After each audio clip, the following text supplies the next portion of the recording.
আসসালামু আলাইকুম ভিউয়ার্স। আমরা অনেকেই তো দেখলাম ভিডিওতে যে সুপারি চাষ করলাম। সুপারি তো সংরক্ষণ করতে হবে, কেন এখন যে সুপারির সিজন, এখন সুপারির দাম কম। এখন আমি এভাবে কি ফলনে এই সুপারি কেমনে দাম বেশি পাওয়ার সম্ভাবনা কি? সুপারি 3-4 মাধ্যমে সংরক্ষণ করা যায়। একটা হচ্ছে মাটির ভিতর গর্ত করে, একটা হচ্ছে এরকম শুকিয়ে, আর একটা হচ্ছে পানিতে ভিজিয়ে।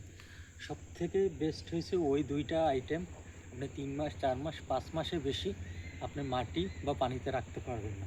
কিন্তু আমরা যে আমার পাশে যেটা দেখতে পাচ্ছেন, এটা হচ্ছে শুকানো পদ্ধতি।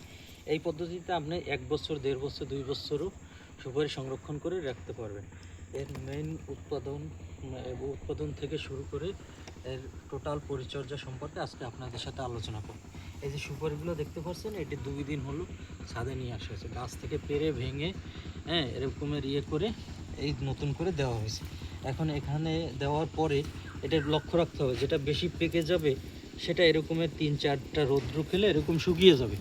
এরকম যখন শুকিয়ে যাবে তখন আপনার যে যে আইটেমটা একটু শুকিয়ে যাবে সেটার এরকম 3-4টা চেম্বারে ভাগ করতে হবে। এই শুকনো আইটেমটা এই চেম্বারে দিতে হবে, যেটা একটু কাঁচো আছে এটার আলাদা আরেকটা চেম্বারে দিতে হবে।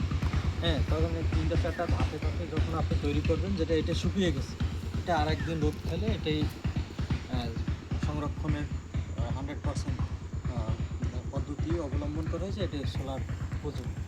এরপরে যে এটি কমপক্ষে 7-8 দিন লাগে। এখান থেকে বাছাই করতে হবে, এইগুলো এখানে দিতে হবে। এরপরে কাঁচা পাকা এরকম থাকবে। দ্বিতীয় চেম্বারে 5-7 দিন রোদ খেলে এটিও সঠিক পরিমাণ শুকিয়ে যাবে। এরকম প্রতিটি চেম্বারে আলাদা আলাদা করে রাখতে হবে, যেটা এরকম 100% শুকিয়ে যাবে। এটা একেবারে সংরক্ষণের জন্য 100% উপযোগী।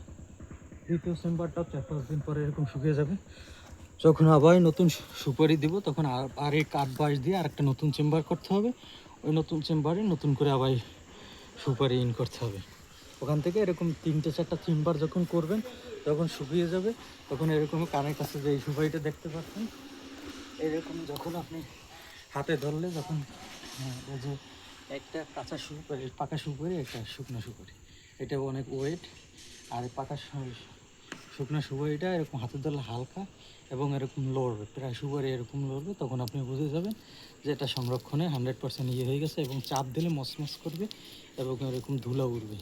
এই যে এটা এখন ছুললে ভিতরে সাদা ফকফক করে।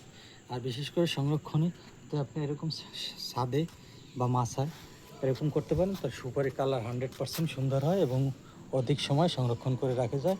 ধন্যবাদ সবাইকে। আমাদের ভিডিওটি ভালো লাগলে অবশ্যই চ্যানেলটি সাবস্ক্রাইব করে পাশে থাকবেন।